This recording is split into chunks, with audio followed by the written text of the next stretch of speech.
Hello po sa inyong lahat mga ka-crypto. Ako po si Pinoy Crypto Trader at sa video na ito ay atin pong pag-uusapan ang tungkol sa balitang ito kay XRP kung saan ay meron daw po silang bagong utility napaparating or use case po ito or gamit.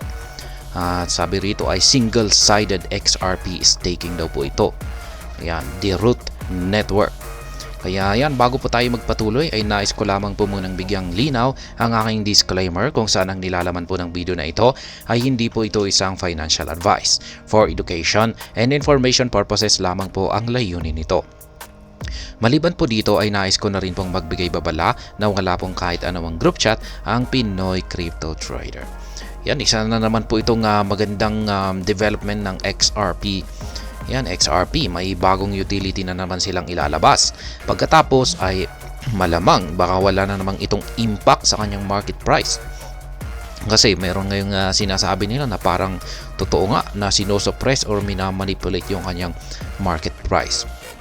Kaya maski gaano pa katindi yung kanyang mga development ay parang walang nangyayari sa kanyang market price. Pero sana nga ay paglabas ng utility na ito ay ito na yung parang magdudulot sa umpisa ng pagsabog ni XRP.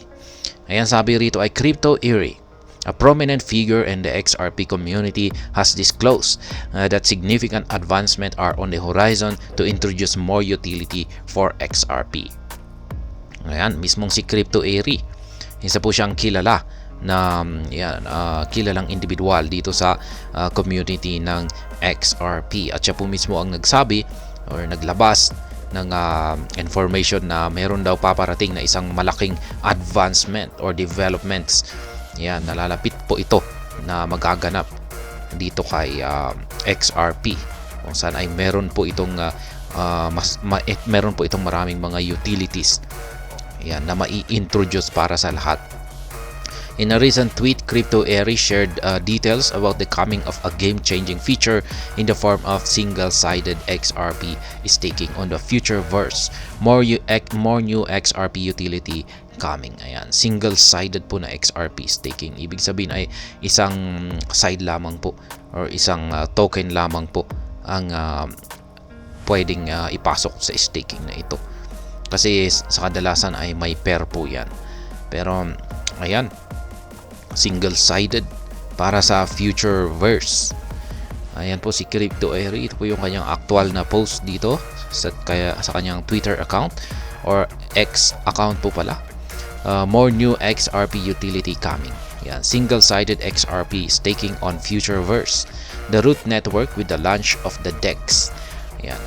Moai Finance, a universal gateway to the multi-chain liquidity, has paired XRP to USDC, Root, and others. Yung mga developments, mga utilities na paparating dito sa XRP ecosystem.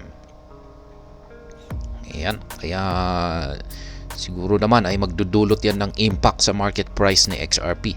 Supercharging XRP for holders. The coming XRP staking on the Root Network is anticipated to provide XRP holders with additional opportunities to engage with the crypto ecosystem, enhancing the utility of XRP.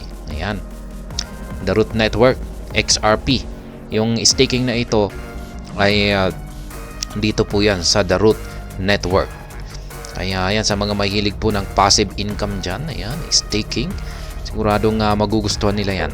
Notably, the update from Crypto Eerie built on a statement from Aaron McDonald, the founder of Futureverse, the team behind the Root Network, in a recent X Space discussion.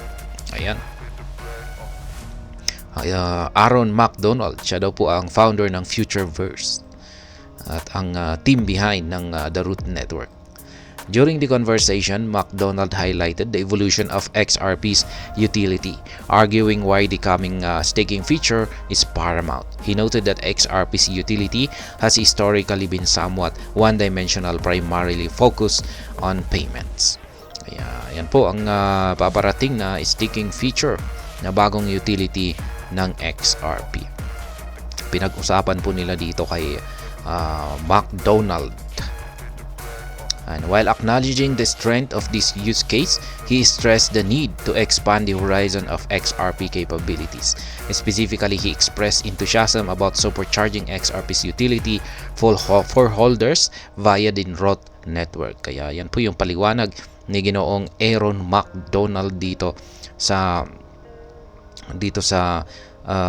the Root. Ayan, yung Root, the network, ano po yun? The Root network. Ayan.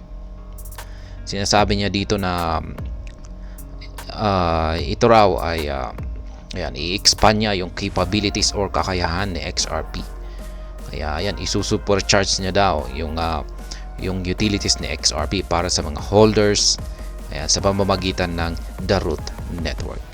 He highlighted that XRP users can leverage a broader range of applications facilitated by smart contracts on the Root network.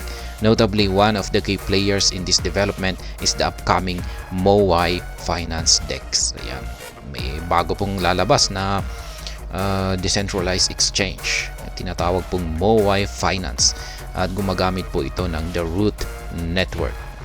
Yeah, mas maganda raw ito pa ayon kay McDonald para sa mga XRP users bilang leverage. Ayan, maraming mga applications. Ayan, mapagpipilian. Ayan, applications. Ayan, specifically Moai Finance is launching on the Root network. CryptoEri highlighted that Moai Finance is a universal gateway to multi-chain liquidity, adding that the platform has paired XRP with USDC, Root, and other cryptocurrencies. Kaya yan, yung talagang pinaka-feature po pala natin dito ay yung tinatawag nilang the Root network na ito. Multi-chain po ito, multi-chain liquidity. Kaya ayan, parang yung pinopromote po dito ay yung the Root network at saka yung ilalabas nila na Moai Finance na decentralized exchange. Single-sided XRP staking. In honor of the Moai Finance debut on the Root network, the team has invited XRP holders to partake in a voyage to the future.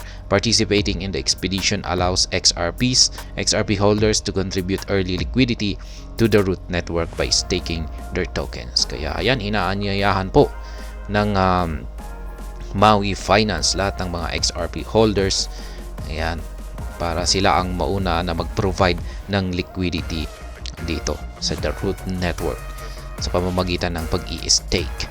In return, they will receive exclusive access to Moai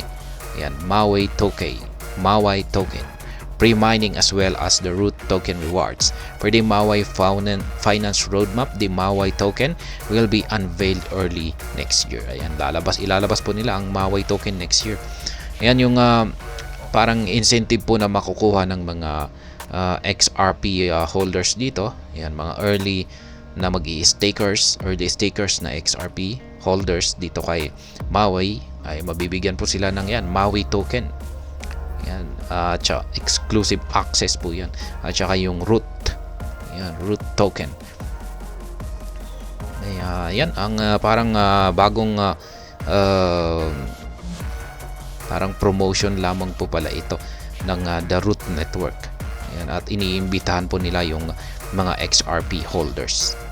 Yan, pero may rule na rin po rito si XRP. Yan, matindi na rin po yung rule niya rito. Ayan, hanggang dito na lamang po tayo sa video na ito. Sana po ay inyong nagustuhan ang aking paliwanag dito. Kung inyo po itong nagustuhan ay pakiclick lamang po ang like button nito. Para naman po sa mga bago lamang dito, kayo po ay aking inaanyayahan para mag-subscribe. Pakiclick na rin po ang bell icon nito dahil ito po ang siyang magsisilbing notification nito sa mga bago kong videos na akin pong ina-upload sa aking YouTube channel na ito. Marami pong salamat sa panonood. Ingat po tayo lagi at God bless po sa ating lahat.